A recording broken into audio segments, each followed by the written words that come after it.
창세기 49장 28절부터 33절까지 말씀입니다. 저와 여러분 하나님의 말씀 앞에 일어났습니다. 하나님을 존중히 여깁니다.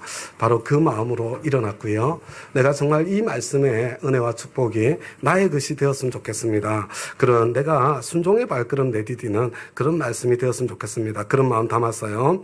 저와 여러분 한 목소리로 한번 읽어보겠습니다. 한 절씩 교대로 기니까 나누어서 읽겠습니다. 이들은 모두 이스라엘의 12지파이다. 이것은 그들의 아버지가 그들을 축복할 때 한 말이다. 그는 아들 하나하나에게 알맞게 축복하였다.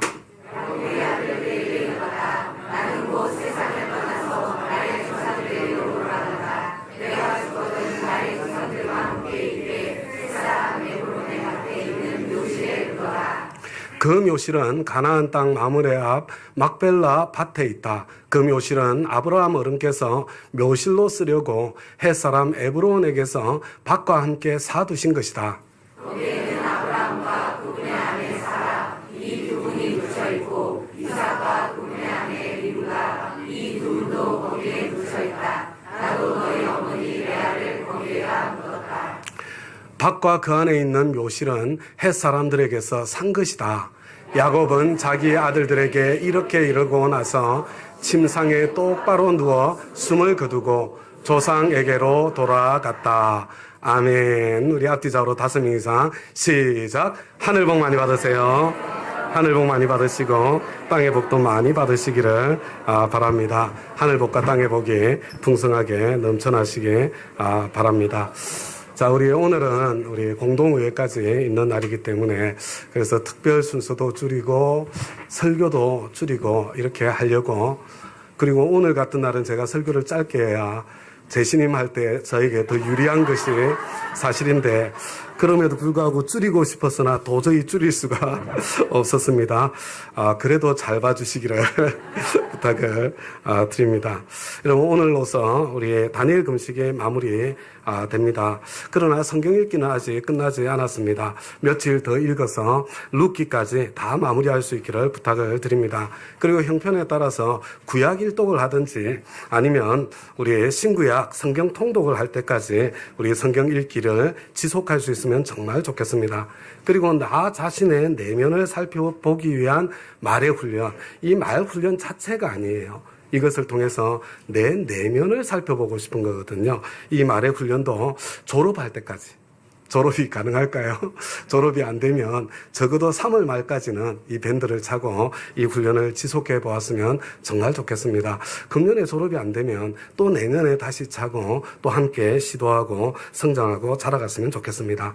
여러분 금년에는 다니엘 금식 중에 지난 주말 새해맞이 부흥회도 함께 가졌습니다. 정말 많이 웃으면서 저와 여러분이 함께 말씀잔치를 누렸는데 저는 사실 이렇게 막 은혜도 받았지만 다운 가족 여러분들에게 정말 미안한 마음으로 저도 주일마다 여러분들을 그렇게 웃도록 만들어주면서 설교를 하면 얼마나 좋을까 정말 죄송한 마음으로 이 부흥회에 참석을 했습니다.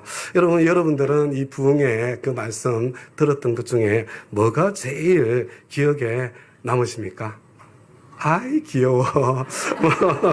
그게 저는 생각이 납니다. 그런데 여러분 부흥의 주제가 뭐였나요? 부흥의 주제가 뭔가를 보여드리겠습니다. 뭘요? 뭘?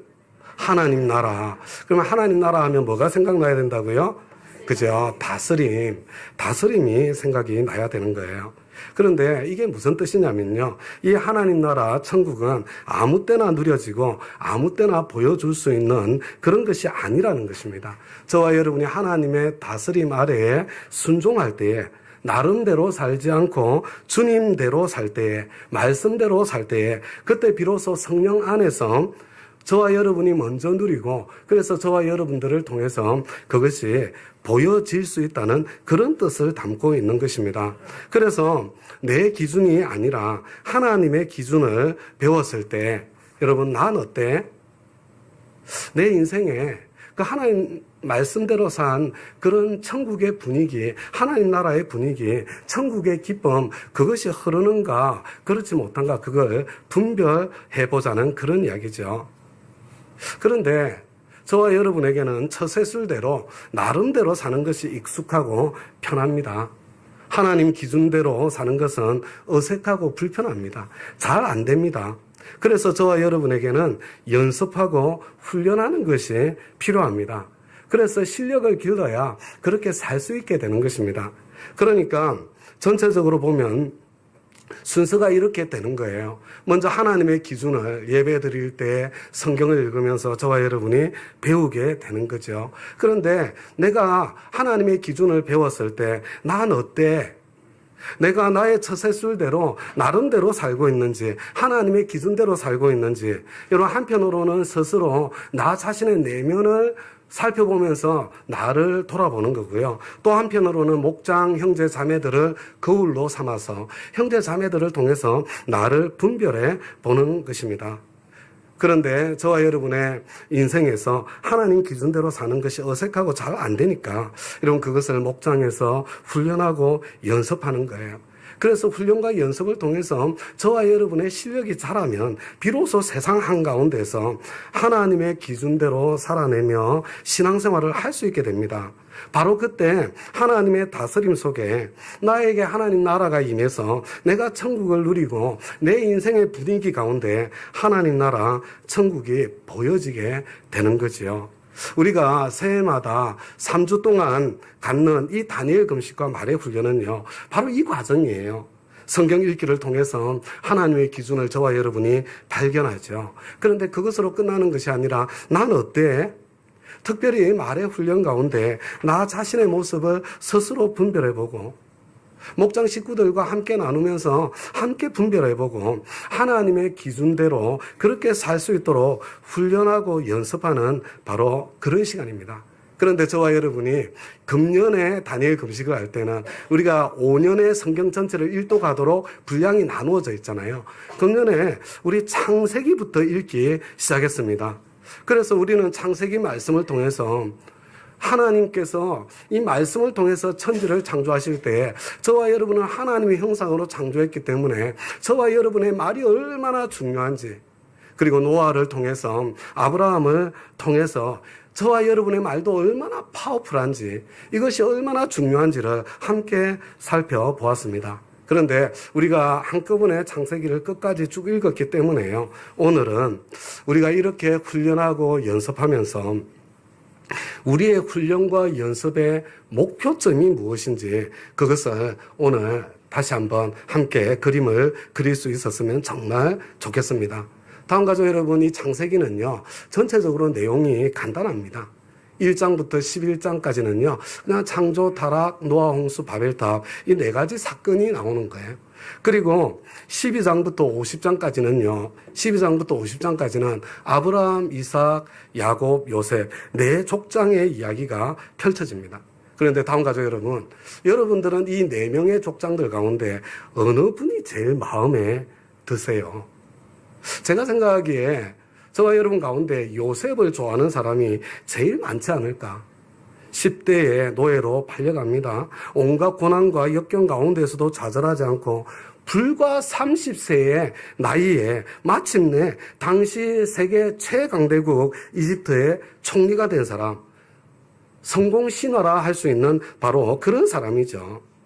그런데요, 다음 가족 여러분, 저와 여러분이 창세기에서 각 족장에 대해서 다루고 있는 분량을 살펴보면요, 여러분 창세기의 중심은 이게 야곱이로구나, 그것을 보게 됩니다.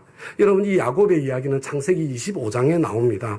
그리고 끝까지 창세기 50장까지 여러분 거기에 유다의 이야기, 요셉의 이야기가 나오지만 야곱의 이야기와 함께 섞여서 창세기가 여러분 끝이 나는 거예요. 무려 창세기의 절반이 여러분 야곱의 이야기입니다. 거기다가 하나님께서 아브라함에게 너를 통해서 큰 민족을 이루겠다 약속하셨고 약속대로 이루어 주신 민족이 어느 민족이 이스라엘 민족 아닙니까? 그런데 우리가 창세기를 읽다 보니까 이 이스라엘이라는 이름이 야곱에게 주신 야곱의 새 이름이었다는 것, 야곱의 이름이었다는 것, 그걸 알게 되지 않습니까? 지금 이스라엘 민족이 어떻게 지금 나타나게 되었는지 그것을 보여주는 것이 창세기로구나, 이런 생각이 들지요.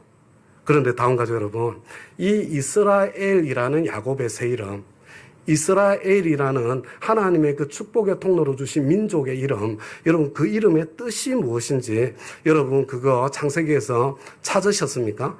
여러분 이 이스라엘이라는 이름의 뜻이 하나님과 겨루어 하나님과 싸워서 이긴 자라는 그런 뜻입니다. 여러분 하나님과 겨루어 이긴 자. 여러분 느낌이 좋습니까? 아니면 느낌이 나빠요? 여러분 한번 잘 생각해 보세요. 이게 칭찬인 것 같습니까? 아니면 다른 메시지를 담고 있는 것 같습니까? 너희들도 야곱처럼 그렇게 하나님을 이겨먹고 살아라.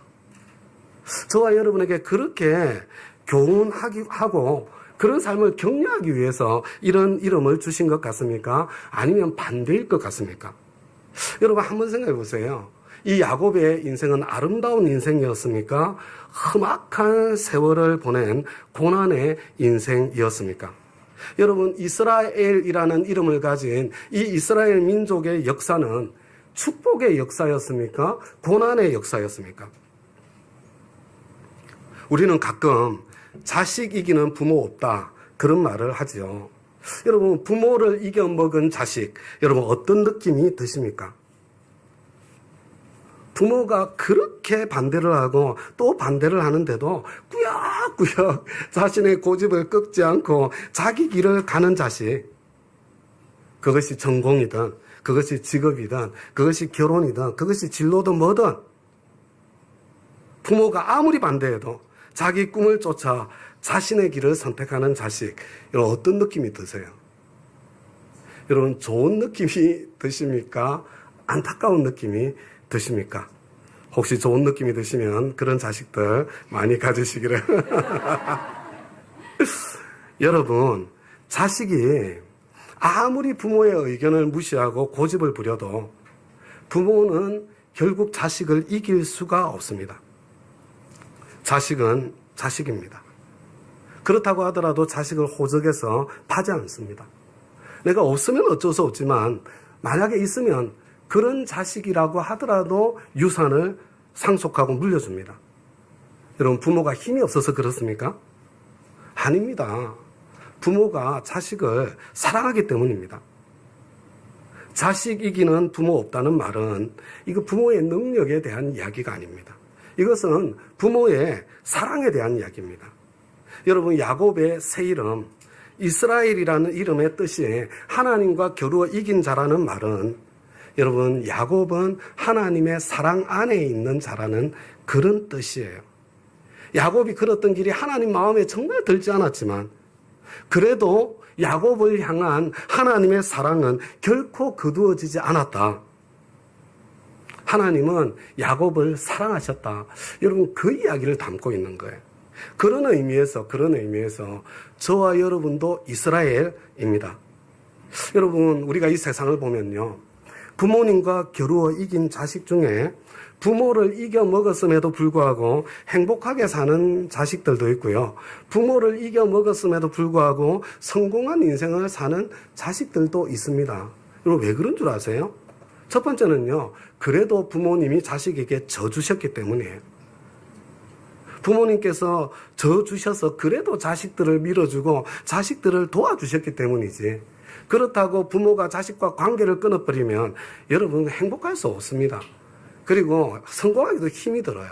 설사 성공했다고 하더라도 그 성공을 누리기 쉽지 않습니다. 여러분 부모 이겨먹었는데 자식들이 행복하고 성공하는 그 두 번째 이유가 뭔지 아세요? 여러분 이 세상의 부모는 약하고 부족한 인간일 뿐이기 때문에 그렇습니다.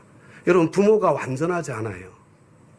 그런데도 부모 이겨먹은 자식의 삶이요 대부분의 경우 평탄하지 않습니다. 고난과 역경이 펼쳐지는 경우가 많습니다. 여러분 하물며 여러분 완전하신 하나님을 이겨먹는 그런 인생, 여러분 하나님까지 이겨먹는 인생, 여러분 그 인생의 고생길 그건 너무 뻔하지 않습니까? 그 말해서 뭐 하겠습니까? 여러분 하나님을 이겨먹으면 안 해도 되는 고생을 사서 하게 되는 경우가 너무나 많습니다. 여러분, 하나님을 이겨 먹으려는 그 고집에는요, 하나님에 대한 오해가 담겨 있습니다. 하나님은 나를 사랑하지 않으신다. 하나님은 어떻게 해서든지 안 주려는 분이시다. 하나님은 나에게 관심이 없으시다. 하나님보다 내가 더 지혜롭다. 여러분, 이런 있잖아요. 생각들이 내 마음속에 지금 전제가 되어 있는 거예요. 창세기는요, 어떤 면에서 너 하나님 이겨먹고 살래? 아니면 하나님께 항복하면서 살래? 저와 여러분에게 그렇게 질문하고 있는 책이 저는 창세기인 것처럼 그렇게 느껴집니다. 다음 가족 여러분, 사실은 이것이 신앙생활의 전부예요. 신앙생활은 왕싸움입니다. 내가 왕이 되어서 하나님을 이겨먹고 살 것인가? 아니면 하나님을 나의 왕으로 모시고 내가 하나님께 순종하며 살 것인가? 내가 나름대로 살 것인가? 아니면 주님대로 내가 말씀대로 살 것인가? 신앙생활의 진수를 보여주는 단 한 절의 성경 말씀을 찾아라. 그렇다면 아마 저와 여러분 모두 갈라디아서 2장 20절이 생각나지 않을까 싶습니다. 나는 십자가에 못 박혔습니다. 나는 죽었습니다. 왕의 자리에서 내려왔습니다. 이제는 그리스도께서 내 안에 사십니다. 그분이 나의 왕이 되셨습니다. 그분이 말씀하시면 나는 이제 예수님하고 순종합니다. 그런데 어떻게 이렇게 살 수 있습니까? 여러분, 이렇게 살 수 있는 이유는 믿음 때문이에요. 여러분, 무엇에 대한 믿음 때문입니까? 하나님의 사랑에 대한 믿음 때문입니다. 나를 위해서 자기 몸까지도 기꺼이 내어주신 하나님의 아들, 바로 그 사랑에 예수님을 믿는 믿음, 천지를 창조하신 하나님, 이 세상을 통치하시는 하나님, 나를 아시고 모든 것을 아시는 하나님께서 나를 위해서 독생자를 십자가에 내어주실 만큼 그렇게 나를 사랑하시는 하나님, 하나님께서 그렇게 나를 사랑하신다는 것, 그렇기 때문에 언제나 그분이 나에게 계획하고 계신 것은 언제나 최선의 것이다. 여러분, 그게 잘 믿어지지 않는 상황 속에서도 그것을 믿어드리는 믿음, 여러분, 그 믿음으로 내가 왕의 자리에서 내려와서 내가 예수님을 왕으로 모시고 살아가는 것입니다. 그래서 더 이상 하나님을 이겨먹으려 하지 않고 하나님께 순종하면서 사는 삶, 하나님께 지는 삶, 내가 내 경험과 내 지혜대로, 내 처세술대로, 내 나름대로 살지 않고 내 안에 계신 그리스도께 순종하며 사는 삶, 내가 죽고 그리스도께서 사시는 삶, 여러분, 이게 신앙생활의 진수입니다. 내가 죽는 것, 자존심, 자애고가 죽는 것, 여러분, 이것이 저와 여러분이 훈련하고 연습해야 될 여러분 신앙 성장의 과정이고, 여러분, 이게 신앙의 완성이에요. 내가 죽는 것, 자존심, 자애고가 죽는 것, 누가 좋아하겠습니까? 이 길은요, 오직 하나님의 그 크고 놀라운 사랑을 경험해 본 사람, 경험의 만큼 여러분 선택할 수 있는 길이 바로 그 길입니다. 다음 가족 여러분, 아브라함의 인생에 이런 순간이 있었습니까? 있었지요. 갈 바를 알지 못했음에도 하나님께서 지시하실 그곳을 향해서 떠나는 삶, 여러분, 바로 그거예요. 이거 내가 죽어야만 선택할 수 있는 길입니다. 이거 아무나 할 수 있는 여러분 그런 길이 아니에요. 다음 가족 여러분, 내가 죽는 삶, 나에게는 너무나 힘들어요. 여러분, 그렇다고 너무 낙심하거나 여러분 너무 자책하지 마시기 바랍니다. 여러분, 믿음의 조상 천하의 아브라함도 75살이 되어서야 시작할 수 있었던 바로 그 삶이에요. 시작했다고 바로 완성되는 것도 아닙니다. 옛 속성이 생생하게 살아 있습니다. 호시탐탐 기회를 노리고 있습니다. 여러분, 아브라함의 인생에 진짜로 어려운 순간들은요, 아브라함의 자아가 또 살아나서 하나님을 이겨먹었을 때 여러분 그 결과로 찾아오는 거예요. 하나님의 약속을 끝까지 붙잡지 못하고 사라의 여종 하갈과 사이에서 태어난 이스마엘, 여러분 얼마나 깊은 아픔과 상처를 아브라함의 집안에, 아브라함의 생애에 남겨놓게 됩니까? 여러분 이삭의 생애에서도 똑같은 모습을 볼 수 있습니까? 물론 볼 수 있죠. 여러분 이삭의 인생은 자기 힘으로 치열하게 이겨보려는 그런 삶이 아니었습니다.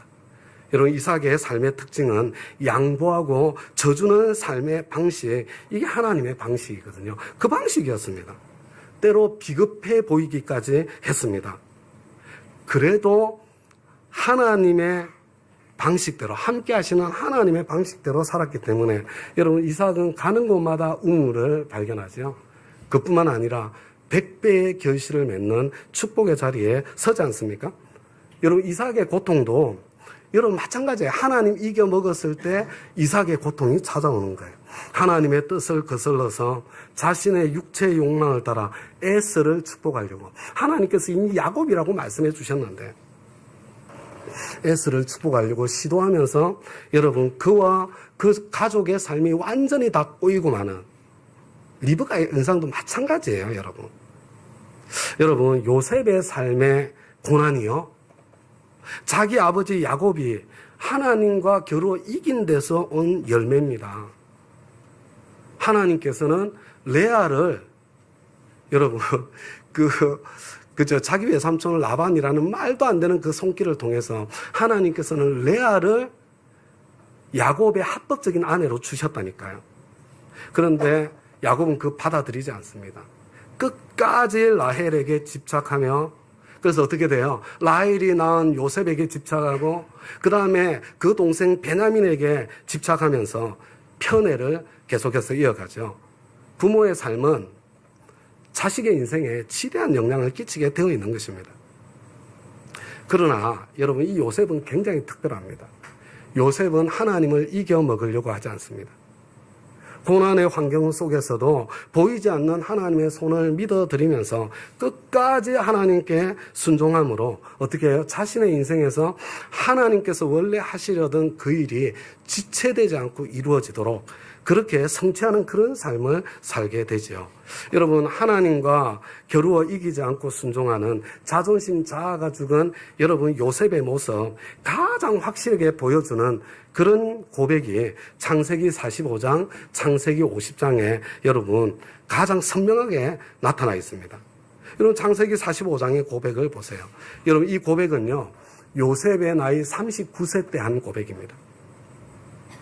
형님들이 나를 노예로 팔았지만 얼마나 억울해요? 얼마나 원통합니까? 얼마나 말도 안 돼요?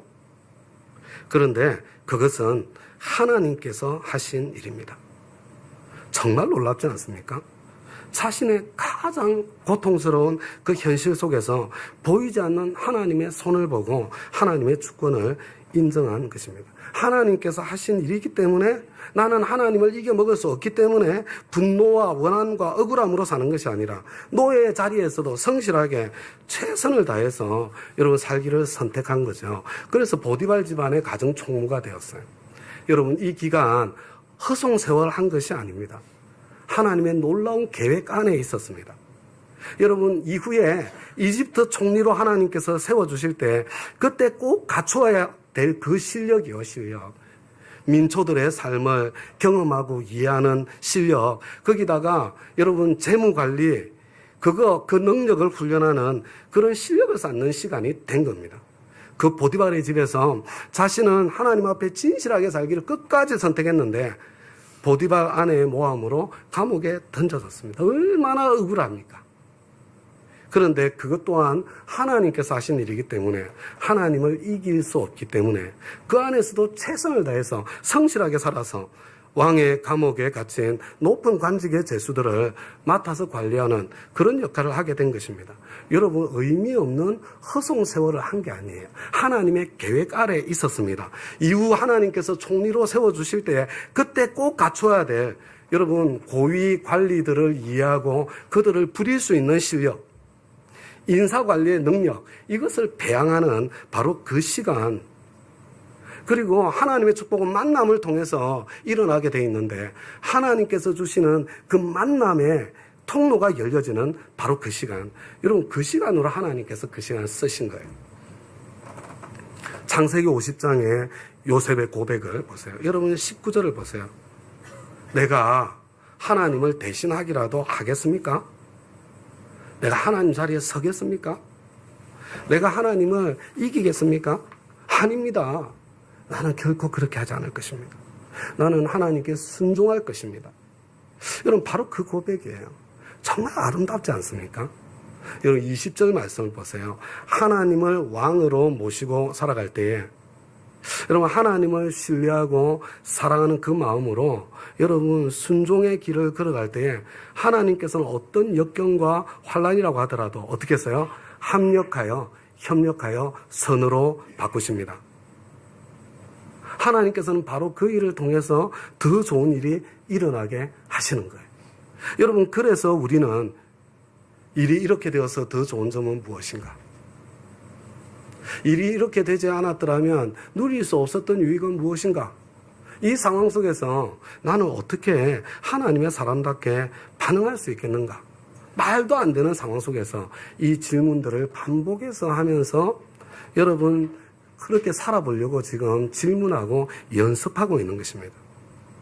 하나님께서 모든 것을 회복해 주십니다. 이집트의 총리로 세워주시고 때가 되었을 때요. 부모 형제 간의 관계도 회복시켜 주십니다. 여러분 이 야곱의 인생이요 고생하는 시간이 있었어요. 그러나 그 훈련의 과정을 통과했을 때 어떻게 됐어요? 하나님께서 완벽한 계획을 이루시잖아요. 그것도 불과 30의 그 고난의 시간이 끝나잖아요. 여러분 그런데 여러분 끝까지 평생 하나님을 이겨먹으면서 살아온 야곱의 인생, 하나님 앞에서도 자기의 집착과 고집을 끝까지 꺾지 않았던 야곱의 인생, 여러분 이 사람의 인생은 어떻게 되었습니까? 여러분 이 사람의 인생의 전환점은 어디에 있는 것 같습니까? 여러분 저는 이 순간이 저는 야곱의 인생의 전환점이라고 저는 생각합니다. 여러분 야곱 나이 130살 때 무려 130년의 세월을 험악한 세월을 다 보낸 거예요. 하나님 이겨먹다가 자기 스스로 뭔가 지켜보려고 안간 힘을 다 쓰며 노력하면서 그렇게 살았던 그 삶의 여정 가운데 여러분 두 손 두 팔 다 들고 하나님 앞에 항복하는 여러분 바로 그 시간입니다. 여러분 이 사건이 있고 난 뒤에 여러분 야곱의 인생이 어떻게 변해요? 여러분 야곱의 인생이 정말로 달라지죠. 여러분 제일 먼저 어떻게 되냐면요, 하나님이 먼저 찾아오는 게 아니고 야곱이 자기가 먼저 찾아가서 하나님 앞에 예배합니다. 성경 읽어보세요. 하나님께 순종해서 절대로 떠날 수 없는 약속의 땅이잖아요. 그런데 그 땅을 떠나요. 하나님께서 부르셨으니까 더 이상 고집이 남아있지 않습니다. 그리고 여러분 제국의 황제 바로를 들어가면서 축복하고 나오면서 축복하는 그런 자리에까지 서게 되죠. 바로를 축복하는 야곱의 모습은요 정말 아름답습니다. 이게 우리 부흥회 중에 본문 중에 하나였죠, 그죠?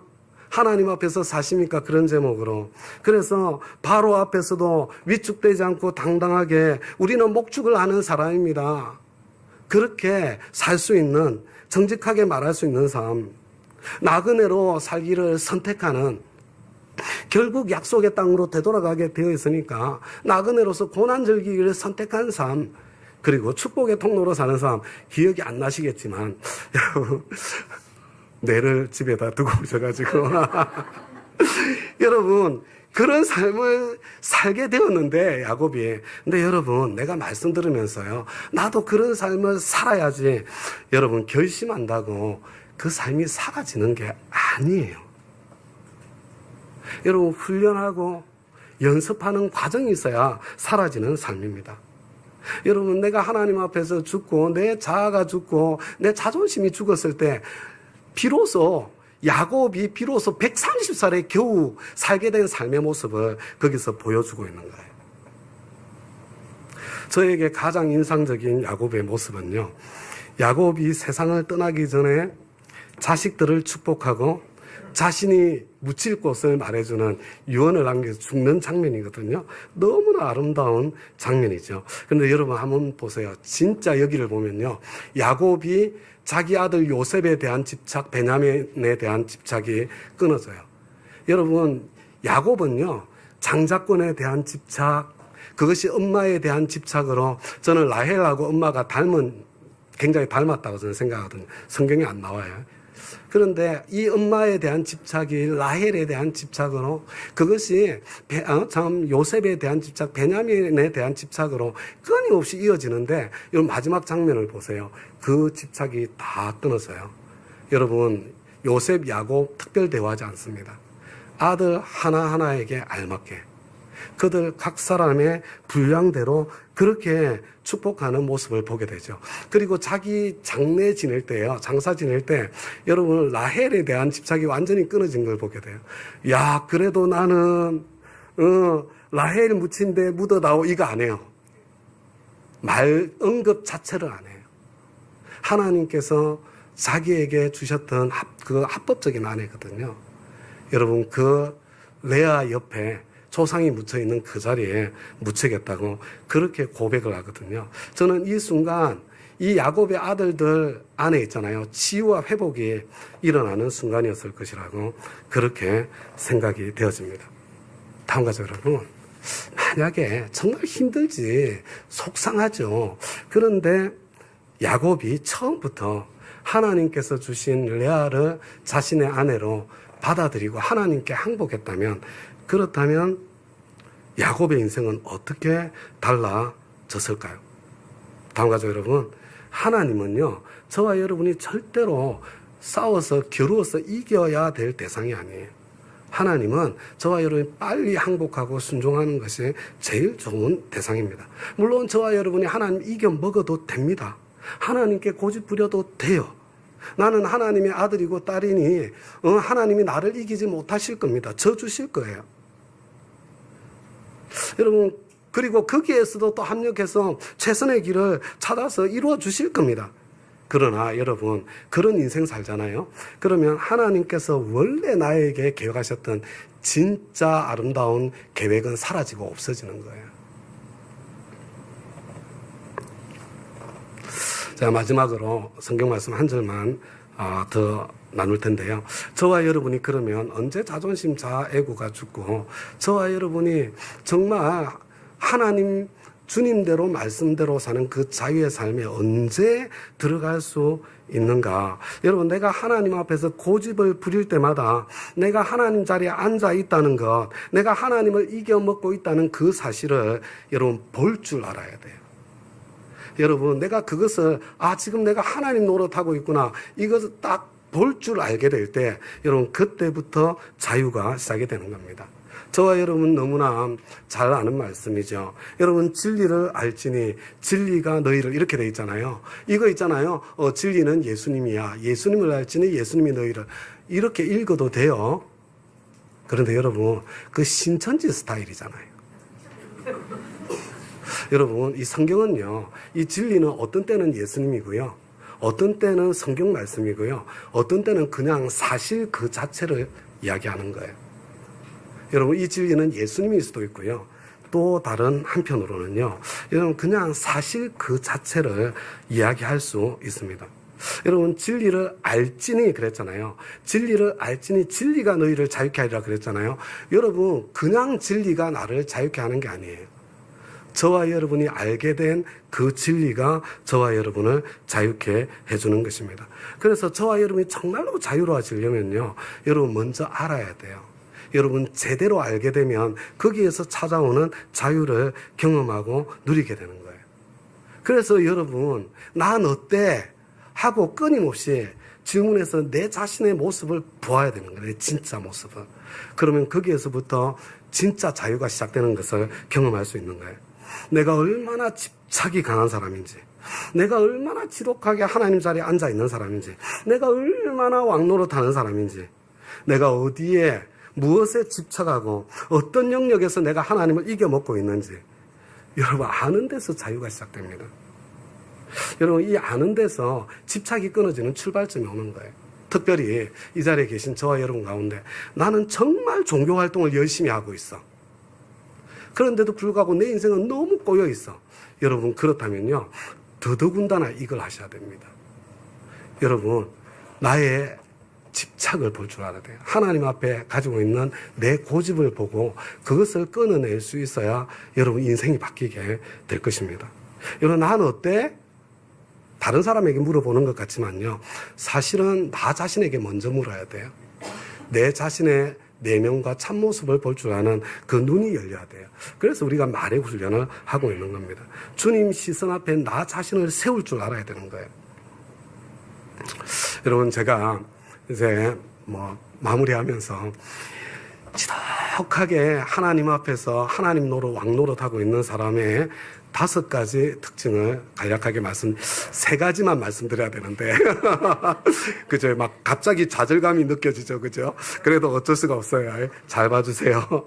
네, 첫 번째요. 여러분 이 지독하게 하나님 노릇하는 사람들은요 불평, 불만, 분노가 많습니다. 이 화를 잘 내요.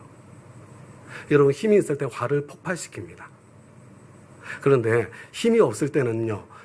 김인기 목사님의 표현을 빌리면 잔잔한 분노 가운데서 살아요. 늘 화가 가득 차 있어요. 그래서 정반대의 모습이 나오죠. 좌절하고 낭망하고 의기소침하고 우울하고 더 심해지면 자살까지 생각하는. 여러분 이게 둘 다 본질이 같은 거예요. 내가 하나님 노릇하면 생기는 현상입니다. 내 뜻대로 내 인생이 풀리지 않을 때 그것을 견디지 못하는 거예요. 내가 하나님 노릇하고 왕이기 때문에 그렇습니다. 이런 사람들이 자주 하는 말이 어떻게 그럴 수가 있어? 이런 분들은 기쁨도 없고 감사도 찾기가 힘이 듭니다. 하나님의 손을 볼 줄 모르기 때문에 그렇습니다. 여러분 이거 내가 하나님 노릇할 때 나타나는 현상입니다. 여러분 둘째로요. 자기가 왕이신 분들은요. 마음에 드는 사람이 없어요. 거의 모든 사람에게 나쁜 점을 다 찾아낼 수 있습니다. 여러분 나쁜 점이 항상 먼저 보입니다. 내가 기준이고 내가 왕이니까. 여러분 셋째로요. 자기가 왕이신 분들은요. 정말로 고집이 셉니다. 아주 셉니다. 여러분 특별히 이분들에게 진짜로 문제가 되는 거는요. 자기의의 고집이에요. 이게 진짜 문제입니다. 자기가 옳다고 생각하는 고집인 경우에는 어느 누구도 꺾을 수가 없어요. 하나님도 그 고집을 꺾지 못합니다. 넷째로요. 이분들은 이게 셋째와 똑같은 거예요. 기도를 할 때도 자기가 정답을 정해놓고 기도를 합니다. 금식기도, 철야기도, 작전기도 엄청 잘합니다. 이런 제가 말씀드리는 거는 하지 말라는 이야기 아니고요. 이런 기도할 때 내가 정해놓은 기도 응답, 정답을 관철시키는 기도는 자기의 고집의 기도가 되기가 쉽습니다. 금식기도, 철야기도 하는데 하나님의 음성을 듣고 내 기도를 조정하기 위해서 하는 거예요. 내 생각과 비교할 수 없는 하나님의 뜻에 나를 맞추기 위해서 하는 그런 시간이 되어야 되는 것입니다. 그리고 다섯째로 자기가 왕이신 분들이요. 이 하나님을 이겨먹는 분들은 여러분 내가 모든 걸 다 알아야 돼요. 통제 욕구가 엄청나게 강합니다. 자신이 통제할 수 없는 상황이 생기면 그걸 견디지 못하고 불안해합니다. 신앙생활은 스파이 같은 순종을 해야 될 때가 많은데 이분들은 스파이 같은 순종은 절대로 안 돼요.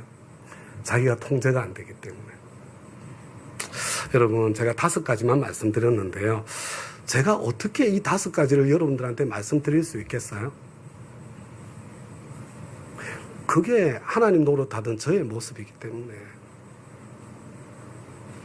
제가 지금까지 신앙생활 하면서 이 5가지와 씨름하면서 살아왔기 때문에 제가 여러분들에게 말씀드릴 수 있는 것입니다. 여러분 제 인생 꽤 괜찮지 않습니까? 이 정도면? 우리 오늘로서 다니엘 금식이 마무리되지만 우리가 보라색 팬트 차고 뭘 하는지 초점을 놓치지 마시고요. 내가 하나님 노릇하는 그런 자리에서 내려와서 정말 말씀대로 주님대로 하나님을 왕으로 모신 그 삶의 그 축복을 경험하고 누리는 그런 저와 여러분 다 되시기를. 우리 다 같이 자리에서 일어나셨어요. 나를 통하여 이렇게 돼 있는데 아무 나를 통하여가 아니에요. 훈련된 나예요. 실력이 길러진 나를 통해서 이런 일을 하시는 거예요. 주님, 제가 바로 그런 나가 되고 싶습니다. 그런 마음을 담아서 우리 찬양하고 예배를 마치도록 하겠습니다.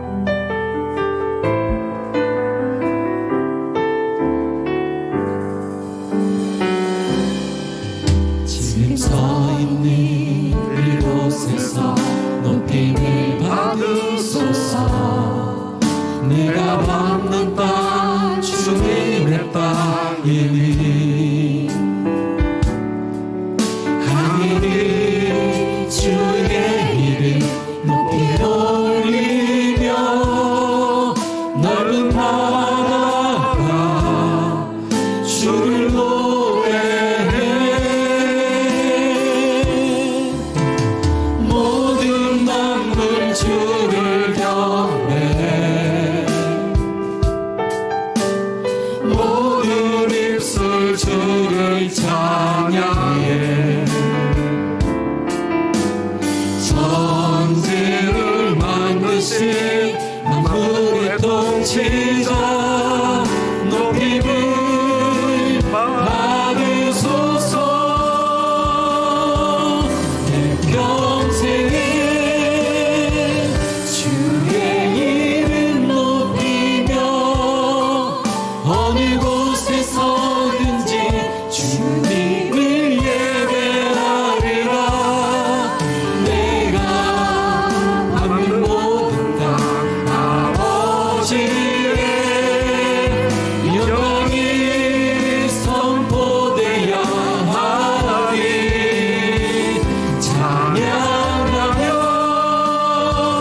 주님을 예배할 때 하늘 가득한 주의 영광 우리가 나를 통하여 나의 입술을 인하여 주의 이름 높임을 받으소서. 이제 우리 삶의 예배를 드리기 위해 저와 여러분의 가정으로 일터로 그리고 우리 동네로 세상 한가운데로 힘차게 나아가도록 하겠습니다. 이제는 우리 주 예수 그리스도의 은혜와 하나님 아버지의 그 크고 놀라우신 사랑과 성령님의 감동감화 교통 충만 역사심이 정말 나는 어때 나를 살펴보고 알아보고 잠수님 앞에서 나를 훈련하고 연습해서 정말 내가 왕의 자리가 아니라 하나님을 왕으로 모신 그 자리에 서서 순종할 수 있는 실력이 길러져서 그래서 내 삶 속에 하나님 나라가 누려지고 그리고 나를 통해서 천국이 보여지는 그런 삶을 한번 살아보기를 꿈꾸면서 그렇게 이 예배의 전을 떠나는 사랑하는 우리 다음 가족 그것을 위해서 훈련을 내가 기쁨으로 계속해 나가기를 결심하는 그런 사랑하는 우리 다음 가족 한 분 한 분의 머리 위에 지금부터 영원까지 함께 하옵시기를 우리 주 예수 그리스도의 이름으로 간절히 축원하옵나이다. 아멘. 아멘. 아멘.